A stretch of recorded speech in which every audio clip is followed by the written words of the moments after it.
What's going on, friends and family? My name is Slim, and I'd like to welcome you to the Lion's Den. My guest today is Mr. Jeremy Preston. What's up, my friend? Not much, Slim. How you been? Living the dream. We talked a little bit a minute ago about what this is all about. This is for them to get to know you, so let's kick it off. All right, let's go. Tell me about this wild world of professional wrestling. How'd you get started? All right, so as y'all all know, I'm Preston. I've been around it since pretty much Chris has been in it. He's a few years older than me, so he got in it quite a good time before I did. But how big is the age gap? About 10 years, right? I don't think it's quite 10 years. I think we're probably about 8 years apart. 8 years, got it. Yep. But yeah, just growing up, me and Chris, I'm going to be honest, I was never really big into wrestling. Right. I never watched it on TV. Like, growing up, I remember Chris watching it and him being all into it. Mm-hmm. And just being around him and watching him go through training and becoming a wrestler. I can tell you, growing up as kids, we had built wrestling rings. We had wrestled on the trampolines. And Preston, Chris, has always had a passion for it. And being young, following him around, getting him to go to show, meeting all the guys he was working with and stuff. It was a cool crowd, and I enjoyed being around all the guys. And it was just like a small knit family, right? Backstage. And I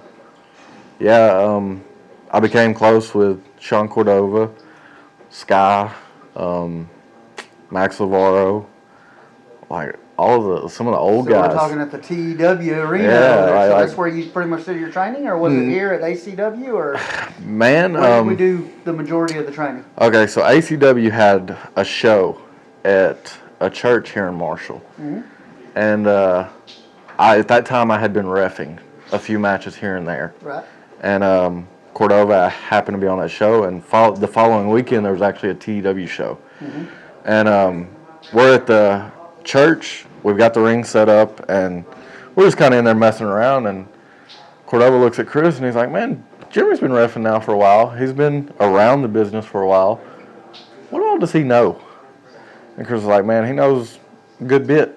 Probably more than he should. Yeah, he was like, Jeremy, go ahead and get in the ring. So I get in the ring, and Chris is like, take this. So I take the move he told me to take. He's like, all right, well, give me this move. I give him the move. Well, this goes on for 2 or 3 minutes, and then Cordova looks at Chris, and he's like, bring him to my show next weekend. He's on the card. So literally zero training. Pretty much. You've been a ref, and getting ready to ref, you probably learned how to take a bump and stupid crap like that, but legit, full-fledged training, nothing. Nothing really. Like, I got in the ring with Chris and them, and I'll tell you, I wasn't as sharp as I should have been. I will say I probably jumped in the ring a little too early, and I will tell you I was nervous as hell. I looked at Cordova and I said, you're full of it. Like, I'm not in the match next weekend. Right. And I showed up thinking that he was joking, and I was getting ready to ref some matches, but no, he had me on the card. Do you remember your first match? Honestly, Slim, I don't. Tag match, I'm sure? I think it was. I think I was actually tagging with Kuza. Okay. I think that was back when we were entering into becoming the last of the real. Okay. I don't think we had quite established like my first match as us being last of the real. Right. But I think shortly after my first match, the last of the real come along. I got to fangirl it for a second. For those of y'all who don't know, last of the real was Chris and Court Caution, and they kind of brought in the younger talent and kind of went with it. And last of the real had Kuz in it, Hunter was in it, you were in it. Am I missing anybody else? It's pretty much the 5 of y'all that intertwined throughout the times over at TW. And first couple years of here, Last of the Real made a couple. We ran for a little while here at League of Lions. Yeah. Right. All right. So League of Lions, you've been in the business off and on. Not really a super big passion for it, but you're good at it, and it's kind of growing on you because of the camaraderie backstage. Yes, Am I cool with saying that? Yeah. That's cool. So I took about a 8 to 10 year gap. Like when I stepped away, I just stepped away, and at that time I was young. You're still young. Yeah, but I was like 18, 19. and just graduated, and I went wild. Mm-hmm. Slim, I went wild, and probably fell in the crowd I shouldn't have. Yeah. And that crowd kind of pulled me away from wrestling. It pulled me away from my family. So that's why I kind of distanced myself. And over time, things, life progressed. I went through some difficult stages, and I ended up meeting my wife, and I started a family with her, and she helped me get on the right track. And it was a couple of years. It was probably about 4 years that I was back on the right track, and I had started a family, and I really hadn't thought about wrestling. Like I said, my passion for it wasn't outstanding, but I still enjoyed it just because of the brotherhood and hanging out with the guys and stuff. It was cool. And being the nephew, you can't run away. Yeah, Every time you see Chris, you're going to talk about it one way or another. Yeah, he's going to bring it up. And just from where League of Lions had started at to where it's now, it was hard not to come back to see what it was. You talked about where it started from. I feel we're going to do a disservice if we don't mention this. The inaugural Untamed Champion at the Levee in Longview, Texas, against Rancid Jack. Oh, yeah. Holy hell. Tell me about it. Man, that match is probably my favorite match of my career. To this day. The only other one that's close to that one is the one that I had with Lavaro at TW, the Crimson Halo match. Mm-hmm. That match, I had a blast in it, but I enjoyed those matches. Them were the fun ones. But yeah, winning that Untamed Championship, that was a crazy night and a fun night. Very fun. We both walked out of there beaten. And I was glad to walk away, being the first Untamed. Now, something nobody can take away from you. Yeah. That's. I was the first one. There you go. I mean, you talk to Tiger T, I guarantee you he's going to be, tell you a story about being the longest reigning Untamed champion. Yeah. You can throw it back. I was the first. Yep. I was the measuring stick. There you go. Threw out two big names there that I, don't want to run past. Rancid Jack and Max Lavaro. Lucky enough to call them brothers from back in the TEW days. Yep. Had a little bit going on here at League of Lions. Just man's man. They're great guys. Great. That's that brotherhood that you talk about. So I kind of wanted to give them about 2 seconds of shout out there. Oh. So your return is for? So I came back for the 10-year show. Well, it wasn't a 10-year. It was actually the 10-year for Race to the Top, yeah.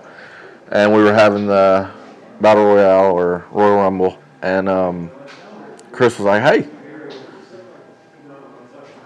I want you in this match. We're trying to get some of the guys that started League of Lions, and I think you'd be cool to be in it since you were the first Untamed champion." And I was like, "Oh, let me think about it." I was like, "I'll come up to the ring on a Tuesday or Thursday and jump in there and just see how my body takes it now." I said, "Because it's been a while since I've been back, and we'll go from there." Mm-hmm. Well, I came up and I got in the ring on, it was probably about 2 weeks before the show. And I was thinking the next morning it was going to be like the first day of being in the ring and getting back in it. I thought, oh man, I'm going to wake up tomorrow and I'm going to be sore and my body's just not going to take it well. Well, I got in the ring and we worked hard that day in training. And I was like, all right, well, let's see tomorrow morning how I feel. And I woke up the next morning and sat right up. No pain whatsoever. Maybe just a little stiffness in my neck, but I was surprised at how well my body handled being slammed and being pushed like that after 10 years of not being in the ring. Right. So seeing that my body could still handle it, I kind of wanted to come back and see what the guys were up to. I remember us having a conversation that night, and I said, "So, is this for tonight, or are you back?" And you said, "Well, I'm at least back till September." Yeah, and we're in March, brother. Yeah, we're a couple months past September. So I'm excited to see you here. Kind of go with what happened, earlier this evening as we are taping. Looks like you and Uncle Chris are kind of getting ready to do your thing, huh? Yeah, man. Since I've been back, I've tried the nice way. I've tried to be the good guy, and we all know that's not me. If you look at before I left League of Lions, when was I a face? Right. Jeremy Preston as a face doesn't work. I belong on the dark side. So yeah, I'm excited to get back over there with the family and see what we can push forward and make happen. There you go. There you go. Again, just to kind of reiterate the legacy that's there, you know, the nephew of Mr. I'm Better Than You. And you have carved your own niche in this business. Our inaugural on-time champion shared with us you had some personal demons you had to take care of. Your wife helped you out of that. You come back bigger, stronger, better than ever, and you're ready to take over League of Lions. Yeah, let's see what we can do. We need anything else to share with these guys? I think that's about it, Slim. I appreciate your time. I appreciate your candor. More importantly, I appreciate you guys for checking us out on the Lions Den. Remember, every third Saturday of the month, right here at D-Rock's Gym, we take over League of Lions Wrestling. Our initials might be LOL, but we ain't no joke. See you next time, guys. All right. Thank you, brother.